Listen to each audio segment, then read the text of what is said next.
देखिए हम लोग पहले जो है एनसीईआरटी क्लास 6 का पहला चैप्टर सौरमंडल एवं पृथ्वी ये पढ़ चुके थे और दूसरा जो चैप्टर था हम लोग का ग्लोब अक्षांश देशांतर, इसके बारे में हम लोग पढ़ चुके थे। आज जो हम लोग को पढ़ना है पृथ्वी की गतियाँ। ठीक है, आज हम लोग को क्या पढ़ना है? पृथ्वी की गतियाँ। तो थोड़ा सा आज आवाज़ डिस्टर्ब रहेगा क्योंकि माइक नहीं रहने के कारण। ठीक है, तो खैर उस पर नहीं ध्यान दीजिएगा, आप समझते जाइएगा, थोड़ा सा दिक्कत होगा आज। तो आज हम लोग पढ़ना है पृथ्वी की गतियाँ। हम लोग को पढ़ना है पृथ्वी की गतियाँ। ठीक है, तो देखिए, जैसा कि आपने जानते हैं कि पृथ्वी की गति दो प्रकार की होती है, यानी कि पृथ्वी जो है दो प्रकार का गति करता है। एक है घूर्णन गति, ठीक है, और दूसरा है परिक्रमण गति। ठीक है, तो पृथ्वी की गतियाँ जो है कितने प्रकार के करते हैं? पृथ्वी जो है गति दो प्रकार के करते हैं। ठीक है, तो पृथ्वी का अपने अक्ष पर घूमना घूर्णन कहलाता है। तो देखिए इसको किस प्रकार से समझें। मान के चलिए कि ये एक मंदिर है, ठीक है, ये सूर्य देवता है, ठीक है, सूर्य देवता, ठीक है, ये क्या है? सूर्य देवता। अगर हम इस मंदिर में पूजा करने के लिए गए, अगर हम इस तरह से चारों बगल जो इस तरह से फेरे लगाने लगे, ठीक है, इस तरह से, तो ये कौन फेरा लगा रहा है? पृथ्वी लगा रहा है, यानी पृथ्वी पर रहने वाले व्यक्ति, या तो बोलिए पृथ्वी। इस तरह से सूर्य भगवान का अगर हम फेरा लगाने लगे चारों तरफ, तो ये हम लोग का क्या हो गया? परिक्रमण गति। क्या हो गया? परिक्रमण गति। ठीक है, क्या हो गया? ये परिक्रमण गति। ठीक है, ठीक जो है, अगर ये चारों बगल इसका चक्कर काट रहा है तो ये क्या हो गया? हम लोग का परिक्रमण गति हो गया। ठीक है, और घूर्णन गति जो बोलेंगे, ये जो हमारे सूर्य देवता है, मान के चलिए कि ये अगर खुद अपने स्थान पे ऐसे ऐसे घूमने लगे, ऐसे ऐसे इस तरह से खुद अपने ही स्थान पे है, किसी के चारों ओर चक्कर नहीं काटता है, तो ये हो गया हम लोग का क्या? घूर्णन गति। ठीक है, क्या हो गया? ये हम लोग का घूर्णन गति हो गया। तो हम लोग जो है परिक्रमण गति क्या बोले कि अगर कोई मंदिर है, ठीक है, ये सूर्य देवता है, मान के चलिए सूर्य भगवान का ये मंदिर है, बीच में सूर्य है, ठीक है, तो सूर्य के अगर चारों ओर ये पृथ्वी जो है अगर चक्कर काटता है, तो ये हम लोग का क्या हो गया? परिक्रमण गति। पृथ्वी का परिक्रमण गति, पृथ्वी घूम रहा है, पृथ्वी का परिक्रमण गति। अगर पृथ्वी एक स्थान पे खड़ा होके सिर्फ घूम रहा है, एक ही स्थान पे खड़ा हो रहा है, कहीं किसी जगह ये दूरी ट्रेवल नहीं कर रहा है, सिर्फ अपने स्थान पे एक बिंदु पर अगर वो घूम रहा है, इस तरह से मान के चलिए कि ये जो सूर्य भगवान था ये खुद ही अगर घूम रहा है अपने ही स्थान पे, तो ये हो गया क्या? हम लोग का घूर्णन गति। यानी कि हम लोग जो है खुद एक ही स्थान पे, उसी स्थान पे अगर घूमते हैं तो हम लोग क्या हो गया? घूर्णन गति हो गया। ठीक है, तो पृथ्वी का घूर्णन गति और परिक्रमण गति तो हम लोग अच्छी तरह से समझ गए। ठीक है, तो आगे हम लोग समझते हैं है आगे, संभवतः आप लोग समझ गए होंगे। अब देखिए यहाँ से, तो घूर्णन हम लोग समझ गए। एक क्या? घूर्णन, एक परिक्रमण गति। पृथ्वी की गतियाँ कितना होता है? दो प्रकार के होता है। ठीक है, कारण सूर्य के किसकी ओर?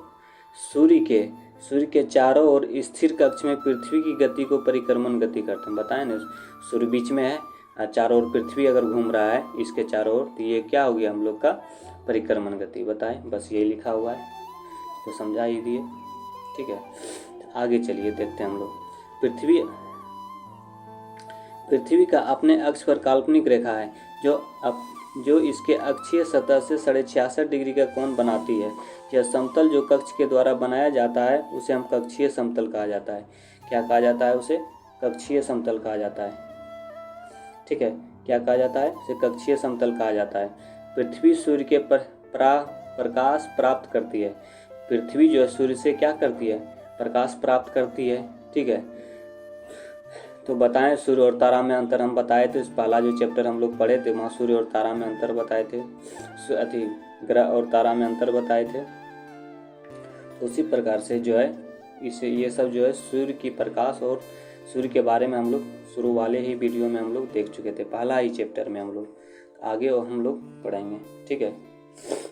तो देखिए कक्षीय समतल से, ये क्या बोले, कक्षीय समतल कहते हैं, ये पढ़ाई दिया कि जो है कक्षीय सतह से 66.5 डिग्री कोण बनाती है तो कक्षीय समतल कहा जाता है, बनाया जाता है, जिसे कक्षीय समतल कहा जाता है। पृथ्वी सूर्य के प्रकाश प्राप्त करती है, ठीक है। पृथ्वी जो है किससे प्रकाश प्राप्त करती है, सूर्य से प्रकाश प्राप्त करती है। पृथ्वी का आकार गोले के समान है, पृथ्वी का आकार किस प्रकार है, गोले के समान है। इसलिए एक समय में सिर्फ जो है इसके आधे भाग को ही सूर्य की रोशनी प्राप्त होता है, ठीक है। ये हम समझाएंगे नीचे में चित्र के द्वारा, अभी सिर्फ पढ़ते जाते हैं। यानी कि पृथ्वी पर जो है पृथ्वी अगर कोई बड़ा है तो उस पर आधे ही भाग पर जो है सूर्य की रोशनी हमेशा पड़ता है। आधा भाग हमेशा क्या होता है, अंधेरा होता है। क्या होता है, हमेशा आधा भाग क्या होता है, अंधेरा होता है। पृथ्वी पर जो सूर्य की रोशनी जो है हमेशा जो है कितना होता है, आधा ही भाग पे पड़ता है, और आधा भाग हमेशा क्या होता है, अंधेरा होता है, ठीक है। सूर्य की ओर वाले भाग में दिन होता है, सूर्य की ओर वाले भाग में दिन होता है। यानी कि सूर्य की रोशनी जिस तरफ पड़ता है उस भाग की तरफ क्या होता है, दिन होता है। जबकि दूसरा भाग सूर्य से दूर होता है तो वहाँ जो है क्या होता है, रात होता है, ठीक है। तो ग्लोब पर वह वृत्त जो दिन और रात को विभाजित करता है उसे प्रदीप्ति वृत्त कहते हैं। ये इसको नोट कीजिएगा आप लोग, ठीक है। ये नोट कीजिएगा, ये प्रदीप्ति वृत्त किसे कहा जाता है, प्रदीप्ति वृत्त किसे कहा जाता है। यानी कि पृथ्वी पर जो है हम लोग का दिन और रात को जो विभाजित करता है, दो भाग में बांटता है कि अगर ये पृथ्वी है, इस तरफ अगर दिन है, इस तरफ रात है, तो इसी को जो ये विभाजन रेखा है इसी को क्या बोलते हैं, प्रदीप्ति वृत्त बोला जाता है। क्या बोला जाता है, प्रदीप्ति वृत्त बोला जाता है। इसको जो है नोट करेंगे, ठीक है। बहुत इंपॉर्टेंट क्वेश्चन है।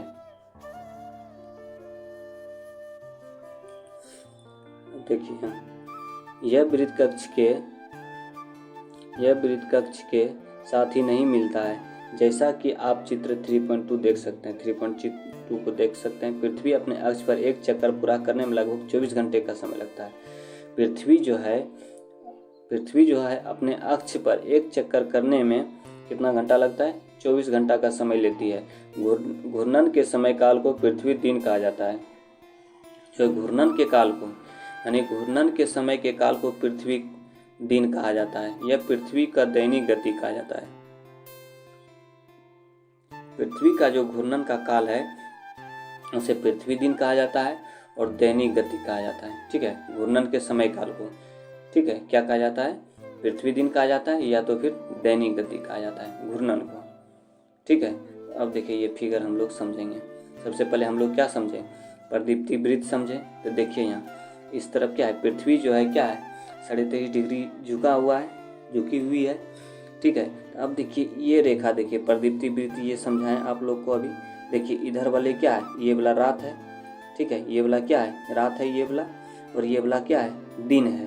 क्या है, दिन है। देखिए यहाँ से ये सूर्य प्रकाश है, सूर्य देवता है, यहाँ से रोशनी मिल रहा है, तो इस तरफ क्या हो गया, दिन हो गया, ठीक है। और इस तरफ क्या हो गया, रात हो गया। ग्लोब देखें, जो इस तरफ रोशनी पड़ता है उस तरफ क्या हो गया, दिन हो गया। इस तरफ जो रोशनी नहीं पड़ता इसलिए रात हो गया। तो यही रेखा को जो है, जो विभाजन करने वाला ये रेखा है दिन और रात को, इसे क्या बोला जाता है, प्रदीप्ति वृत्त बोला जाता है।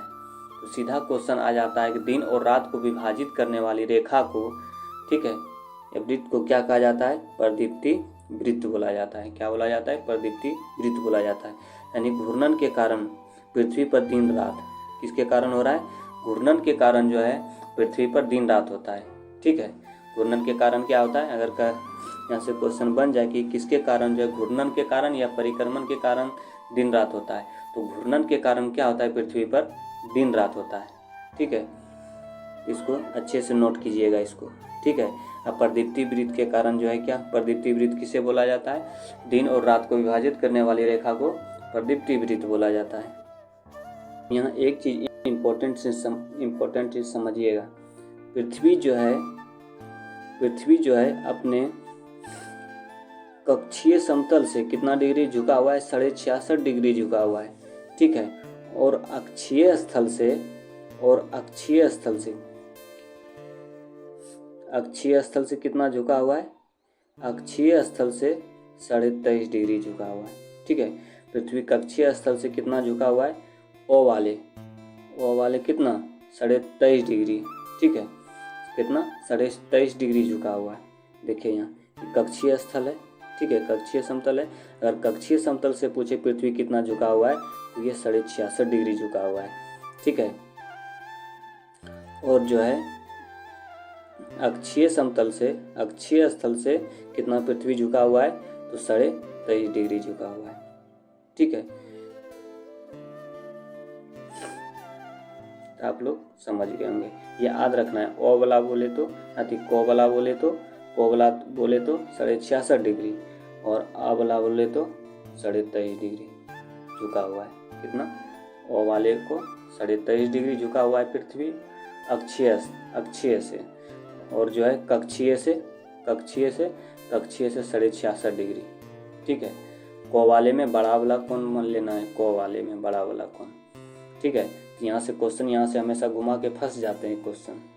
ठीक है, ये से यहाँ से आता है क्वेश्चन कंपटीशन सब में कि अक्षीय स्थल से कितना डिग्री पृथ्वी झुका हुआ है। तो अक्षीय स्थल से क्या बोले? 66.5 डिग्री।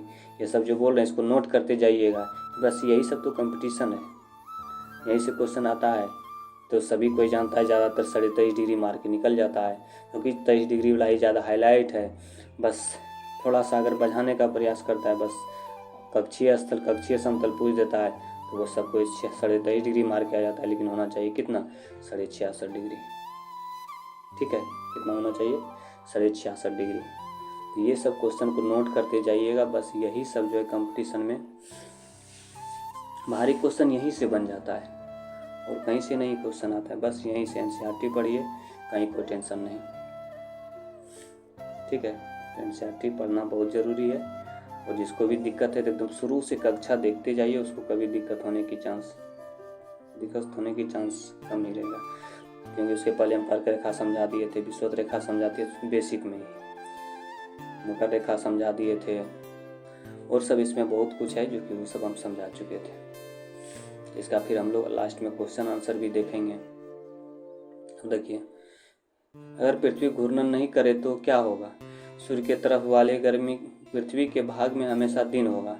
अगर पृथ्वी घूर्णन नहीं करे तो क्या होगा? पृथ्वी अगर घूर्णन नहीं करता है तो जिस तरफ सूर्य है उस तरफ हमेशा क्या हो जाएगा? हमेशा दिन ही रह जाएगा। ठीक है, हमेशा क्या रह जाएगा? दिन ही रह जाएगा। सूर्य की तरफ वाले भाग में, पृथ्वी के भाग में हमेशा क्या रह जाएगा? दिन ही रह जाएगा, जिसके कारण उस भाग में गर्मी लगातार पड़ेगी। दूसरा भाग में हमेशा अंधेरा रहेगा, दूसरा भाग में हमेशा ज़्यादा ठंड रहेगा और अंधेरा रहेगा। इसी तरह से अवस्था में जीवन संभव नहीं हो पाएगा। नहीं तो इस पे क्या रात भी होना जरूरी है। इसलिए इस अवस्था अगर पृथ्वी घूर्णन करना बंद कर दे तो क्या हो जाएगा? जीवन इस तरह से संभव नहीं हो पाएगा। ठीक है, जीवन संभव नहीं हो पाएगा। तो पृथ्वी दूसरी गति जो सूर्य के चारों ओर कक्ष में होती है उसे परिक्रमण गति करते हैं। यानी कि ये सूर्य देवता है, सूर्य भगवान है। ठीक है, सूर्य का मंदिर है, इसके चारों ओर जो हम लोग गति करते हैं, पृथ्वी पर जो व्यक्ति या पृथ्वी जो इलिश इसके चारों ओर गति करते हैं, इसको क्या बोला जाता है? परिक्रमण गति बोला जाता है। पृथ्वी एक वर्ष में 365 दिन, इतना दिन का सूर्य के एक चक्कर लगाता है। ठीक है, पृथ्वी एक वर्ष में 365 दिन और कितना सुविधा के लिए 6 घंटे लगाता है। 365 एक वर्ष में जो है परिक्रमण गति कितना होता है? 365 दिन 6 घंटे होता है। ठीक है, क्योंकि 6 घंटे नहीं जोड़ा जाता, यही 6 घंटे अगर 4 वर्ष में क्या हो जाता है? 6 + 6 + 6 + 6 यानी कि 4 वर्ष, 1 2 3 4 वर्ष में जो है फरवरी का महीना जो है क्या हो जाता है? ये 29 हो जाता है। यानी कि इसी को क्या बोला जाता है? लीप वर्ष। लीप वर्ष में कितना दिन होता है? 366 दिन होता है। कितना होता है? 366 दिन होता है। कितना? लीप वर्ष में। बस इसी तरह से जो है हर वर्ष में जो है 365 दिन 6 घंटा होता है।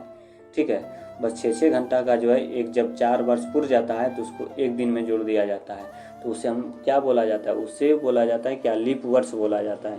क्या बोला जाता है? उसे लीप वर्ष बोला जाता है। ठीक है, इसलिए उस दिन जो उस लीप वर्ष को फरवरी के महीने में 29वां दिन जोड़ा जाता है। इसे फरवरी जनरली 28 दिन का होता है, और जो लीप वर्ष होता है, यानी कि इसी तरह से 6 घंटा जब जुटते जाता है तो जो है फरवरी के महीने में काउंट किया जाता है क्या, ये 366 दिन, उसे लीप वर्ष कहा जाता है। तो लीप वर्ष किसे हम पहचानेंगे, जिस वर्ष में 4 से भाग लग जाए, ठीक है, जनरली यही होता है कि जिसमें 4 से भाग लग जाए वह लीप वर्ष है। मान के चलिए ये 2024 है, 2024 है, इसमें 4 से भाग लग जाएगा, तो इसी जो फरवरी जो हुआ होगा ये फरवरी 29 दिन का हुआ होगा। कितना दिन का हुआ होगा, फरवरी 29 दिन का हुआ होगा, ठीक है। तो इस तरह से हम लोग 29 फरवरी 29 साल लगेगा कि नहीं, इस तरह से हम लोग पकड़ते हैं, ठीक है। देखिए आगे हम लोग इसको समझ लिए, ठीक है। परिक्रमण गति कितना, 365 दिन 6 घंटा लगाता है। 6 घंटा ये प्रत्येक वर्ष नहीं जोड़ा जाता है, जब 4 वर्ष हो जाता है तो उसे जोड़ लिया जाता है। अब देखिए इस फिगर को समझना बहुत जरूरी है। देखिए इस फिगर को हम लोग को अच्छी तरह से समझना है, ठीक है। तो देखिए सबसे पहले एक वर्ष में कितना महीना होता है, 12 मंथ होता है। इसमें देखिए 3 से भाग दीजिए, 3 चौक 12, ठीक है। तो देखिए यहाँ 4 महीना का जो है हम लोग का पृथ्वी का जो है ये दिखाया गया है, ठीक है। ये 4 महीना में जो है पृथ्वी जो है किस ओर से गर्मी होगा ठंडी होगा, ऋतु को विभाजित किया गया है, ठीक है। तब देखिए यहाँ से जनवरी शुरू होता है, क्या होता है, यहाँ से जनवरी शुरू होता है, जनवरी से, तो जनवरी फरवरी मार्च, ठीक है। 3 महीना के बाद 21 मार्च आएगा, ठीक है। यहाँ सूर्य है, सूर्य हमेशा स्थिर होता है, क्या है, सूर्य हमेशा स्थिर होता है। इसके चारों ओर परिक्रमण गति जो कर रहा है सूर्य, ठीक है, हम क्या बोले, परिक्रमण गति कितने वर्ष में, एक चक्कर 365 दिन, यानी एक वर्ष 6 घंटा में पूरा करता है पूरे चक्कर। तो ये जो है 3-3 महीना का अंतराल दिया हुआ है। 21 मार्च का जो है उसे क्या बोला जाता है, 21 मार्च को बोला जाता है क्या, देखिए विषुव बोला जाता है, क्या बोला जाता है, विषुव। इसे वसंत ऋतु बोला जाता है, क्या बोला जाता है, इसे वसंत ऋतु बोला जाता है, इसे वसंत ऋतु बोला जाता है, ठीक है। 21 मार्च को क्या बोला जाता है, वसंत ऋतु बोला जाता है, ठीक है। अब देखिए यहाँ इस भाग की ओर क्या पड़ रहा है, सूर्य की रोशनी पड़ रहा है, क्या पड़ रहा है, इस भाग की ओर सूर्य की रोशनी, यहाँ सूर्य, इस भाग की ओर रोशनी पड़ रहा है। तो ये ध्रुव की ओर क्या है, अंधेरा है, क्या है, ध्रुव की ओर अंधेरा है, इस ओर जो है रोशनी पड़ रहा है, ठीक है। अब देखिए यहाँ उत्तरी ध्रुव की ओर अंधेरा है, ठीक है। अब यहाँ देखिए यहाँ अभी जो है फिर यहाँ से जो है 3 मंथ के बाद जोड़ेंगे, कितना, 3 मंथ,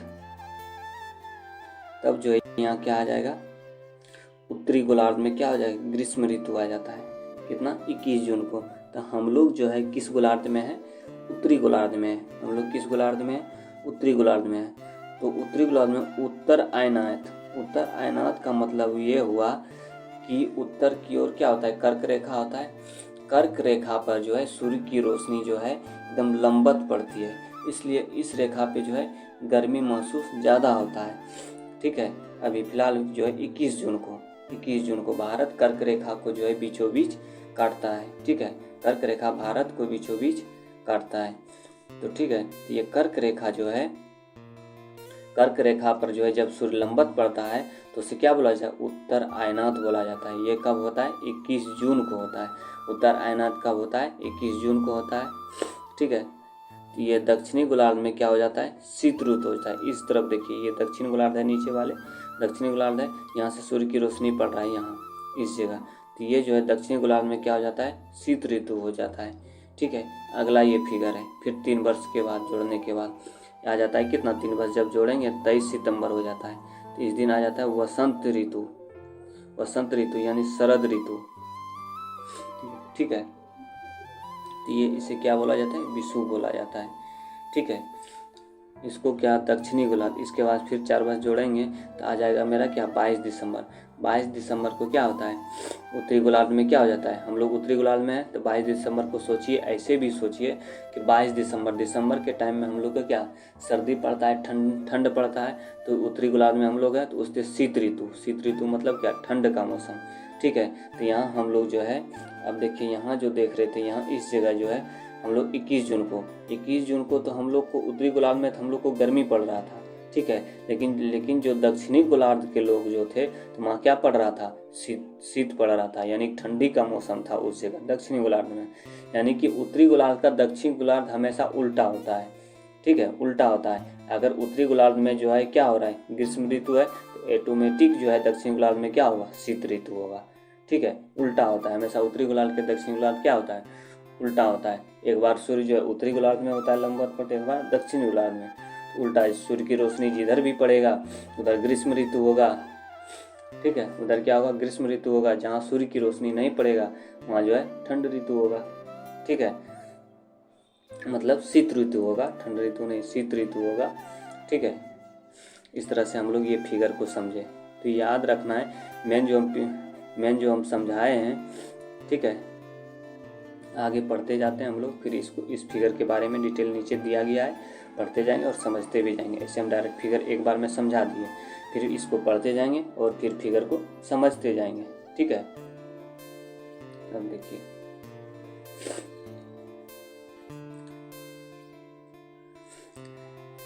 चार वर्षों में प्रत्येक वर्ष के बचे हुए 6 घंटे मिलकर एक दिन यानी कि 24 घंटे के बराबर होती है। क्या होता है, 24 घंटे के बराबर होती है। अतिरिक्त दिन फरवरी के महीने में जोड़ दिया जाता है। ये सब बोल दिए, हम पढ़ा चुके हैं अभी।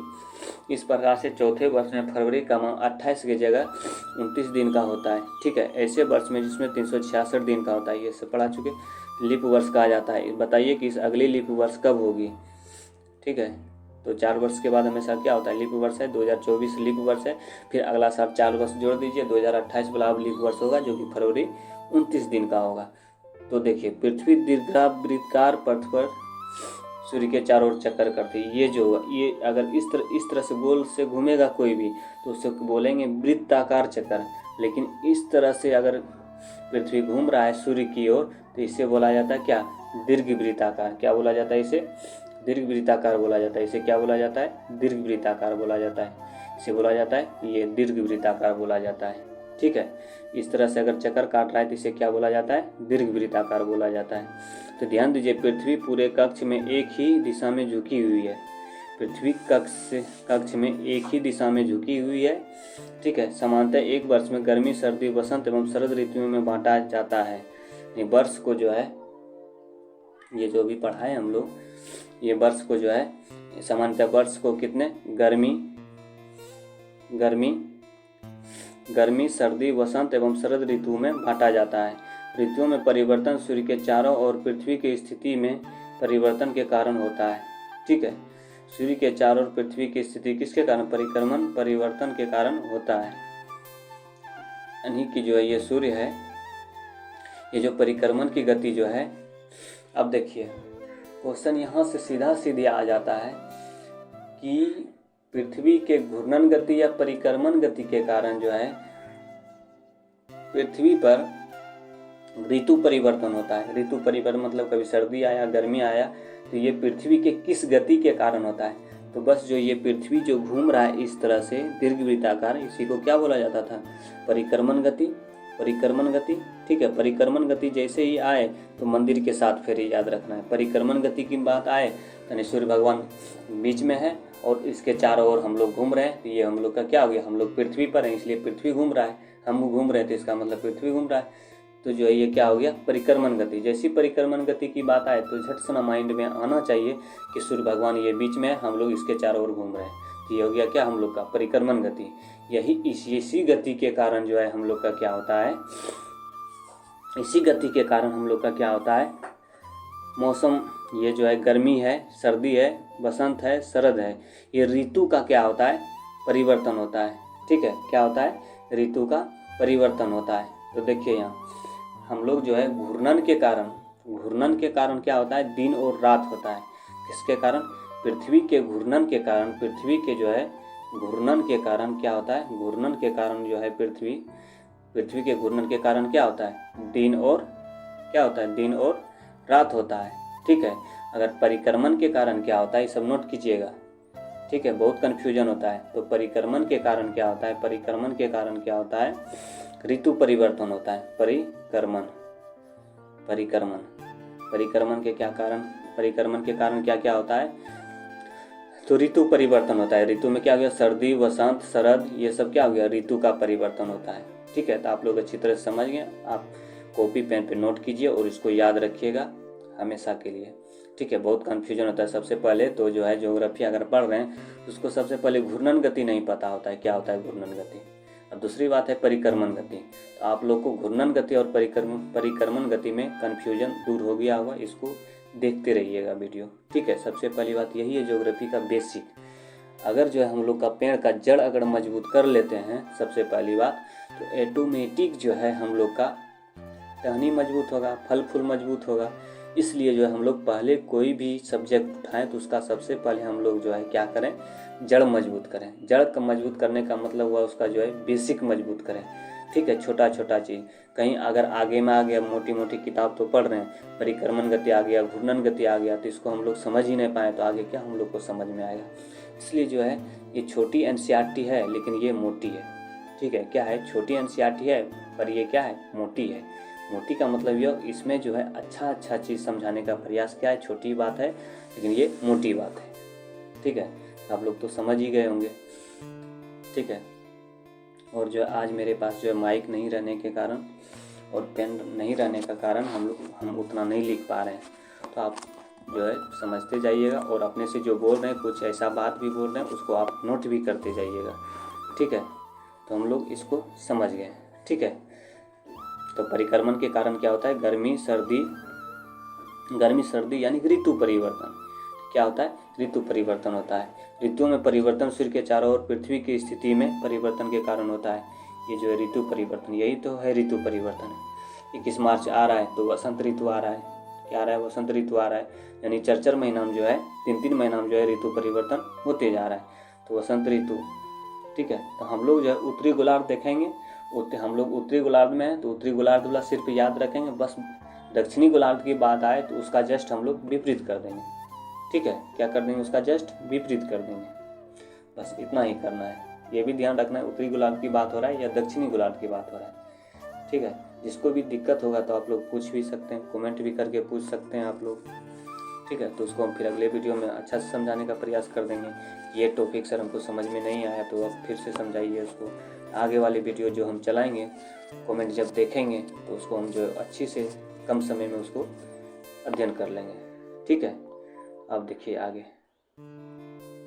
बहुत कुछ है, याद रखना है इसमें। ठीक है, 21 जून को उत्तरी गोलार्ध में सूर्य के तरफ झुका हुआ है। ठीक है, उत्तरी गोलार्ध में सूर्य की तरफ झुका हुआ है। सूर्य की किरणें कर्क रेखा पर सीधी पड़ती है तो इसके परिणाम स्वरूप इन क्षेत्रों में ऊष्मा अधिक प्राप्त होती है। ध्रुवों के पास वाले क्षेत्रों में कम ऊष्मा प्राप्त होती है क्योंकि यहाँ सूर्य की किरणें तिरछी पड़ती है। उत्तर ध्रुव सूर्य की तरफ झुका हुआ है तथा उत्तरी ध्रुव रेखा के बाद वाले भागों में लगभग 6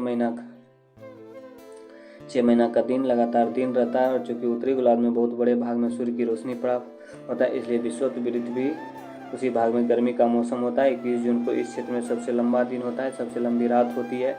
ठीक है, इस पृथ्वी के इस अवस्था में उत्तर आयनात बोला जाता है। देखिए इतना लंबा चौड़ा लाइन है। बस थोड़ा सा ही बात समझाने का प्रयास इसलिए क्या किया है। देखिए फिगर है नीचे, देख लेते हैं। फिगर होगा नीचे, नहीं तो क्वेश्चन आ गया। तो देखिए हम लोग को समझना है। अब देखिए फिगर यहाँ है, फिगर समझाने वाला फिगर यहाँ भी नहीं है।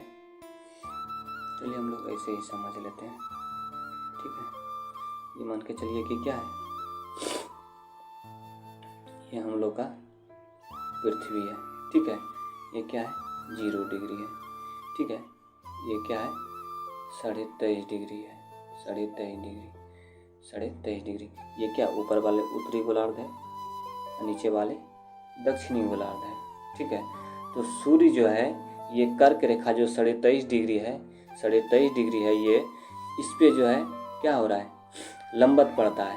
तो क्या आ जाता है, इस पे कर्क रेखा पे लंबवत पड़ने के कारण जो है सूर्य की रोशनी लंबवत पड़ने के कारण इसे बोला जाता है क्या, उत्तरी आयनात।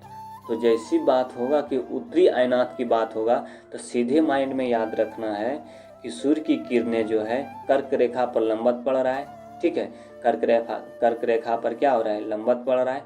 इसलिए जो है इस पे कर्क रेखा पर जितने भी जो भी गांव बस्ती जो भी होगा देश होगा, तो वहाँ जो है क्या होगा, कर्क रेखा पर इस एरिया में वहाँ जो है दिन होगा, ठीक है। क्या होगा, दिन होगा और रोशनी भी अधिक होगा, ज़्यादा गर्मी भी पड़ेगा, ठीक है। और जो है इस एरिया में जो है 6 महीना का रात और 6 महीना का दिन 6 महीना का दिन देखने के लिए मिलेगा। क्या देखने के लिए मिलेगा, 6 महीना का दिन देखने मिलेगा। और इसी एरिया में जो है ये दक्षिणी गोलार्ध का जो एरिया है, इस जगह जो है 6 महीना का रात देखना पड़ेगा। तो जो है उत्तरी, यहाँ से क्वेश्चन आ सकता है कि इसको क्या अगर 23 साढ़े 23 रेखा पर अगर सूर्य की किरणें लंबवत पड़ रहा है तो इसको बोला जाता है क्या, उत्तरी आयनात बोला जाता है। क्या बोला जाता है, उत्तरी आयनात बोला जाता है, ठीक है। और जो उत्तरी आयनात के कारण दक्षिणी गोलार्ध में 6 महीना का रात होता है। उत्तरी आयनात के कारण उत्तरी गोलार्ध में 6 महीना का दिन होता है, ठीक है। इतना चीज़ याद रखेंगे, जो बोले इसको नोट कीजिएगा, ठीक है। उत्तरी आयनात के कारण उत्तरी गोलार्ध में 6 महीना का दिन होता है। उत्तरी आयनात के कारण, उत्तरी आयनात का बात आए तो कर्क रेखा पर जो है सूर्य की रोशनी लंबवत पड़ रहा है। कर्क रेखा पर जो भी बस्ती होगा, गांव होगा, सभी पे क्या होगा, सूर्य की रोशनी बहुत ज़्यादा मात्रा में पड़ेगा और गर्मी पड़ेगा, ठीक है। उत्तरी आयनात का मतलब अब हम लोग समझते हैं दक्षिणी आयनात। दक्षिणी आयनात का मतलब इधर जो है 23.5 डिग्री जो है, इस पे सूर्य की रोशनी यहाँ से चलते सूर्य की रोशनी जो है यहाँ आएगा। जब पृथ्वी घूम परिक्रमण करते रहता है तो अवरी रोशनी जो है यहाँ जब पड़ेगा तो इसको इस दक्षिणी गोलार्ध में अगर 23.5 डिग्री पे जो है मकर रेखा पे जब सूर्य की रोशनी पड़ेगा तो इसे बोला जाता है क्या, दक्षिणी आयनात। क्या बोला जाता है इसे, दक्षिणी आयनात। दक्षिणी आयनात की बात आए तो दक्षिणी गोलार्ध में दिन होगा 6 महीना का, ठीक है। इस एरिया में जो है 66.5 डिग्री के आसपास जो है 6 महीना का क्या होगा, दिन होगा। 6 महीना का क्या होगा, दिन होगा, ठीक है, दक्षिणी आयनात में, ठीक है। दक्षिणी आयनात का मतलब यही हुआ, ठीक है। तो इस एरिया में जो है 6 महीना का क्या होगा, दिन होगा। और इस एरिया में जो था जहाँ दिन हो रहा था वहाँ क्या होगा, रात होगा। तो यानी कि मकर रेखा पे जो है क्या होता है, इस मकर रेखा पे जो है सूर्य की किरणें लंबवत पड़ती है। लंबवत का मतलब ये हुआ, सूर्य की किरणें लंबवत का मतलब ये हुआ कि सूर्य की रोशनी जो है कर्क रेखा पे एकदम सीधी पड़ रहा है, मकर रेखा पे जो है सीधी पड़ रही है, ठीक है। तो इसलिए यहाँ पे सबसे ज़्यादा क्या होगा, गर्मी होगा। इसे क्या बोला जाता है, दक्षिणी आयनात बोला जाता है। इसे क्या बोला जाता है, दक्षिणी आयनात बोला जाता है। और इस एरिया में जो है 66.5 डिग्री के आसपास यानी कि दक्षिणी ध्रुव के बीच इधर क्या होगा, 6 महीना का दिन हो जाएगा, ठीक है। तो इसको हम लोग अच्छी तरह से समझ गए, ठीक है। तो आज जो है हम लोग जो है यहीं तक है। आज जो है अब हम लोग का क्या है, 21 जून को ये सब इसी को पढ़ के हम लोग ये क्वेश्चन समझ लिए। आगे क्या, दक्षिणी आयनात के बारे में भी हम लोग समझ गए। तो दक्षिणी आयनात में क्या होता है, दक्षिणी आयनात में क्या होता है, मकर रेखा पर क्या होता है, सूर्य लंबवत पड़ता है। और ये चीज़ एक सबसे इम्पोर्टेंट चीज़ जो है ये याद रखिएगा, ठीक है। ऑस्ट्रेलिया में ग्रीष्म ऋतु में क्रिसमस का पर्व मनाया जाता है। तो याद रखिए, यहाँ से क्वेश्चन आ चुका है बीपीएससी में, ठीक है, या तो फिर प्री मेंस में शायद आ चुका है, कंफर्म नहीं, लेकिन आ चुका है। बहुत अच्छा क्वेश्चन है। ऑस्ट्रेलिया में ग्रीष्म ऋतु में जो है क्रिसमस का पर्व मनाया जाता है।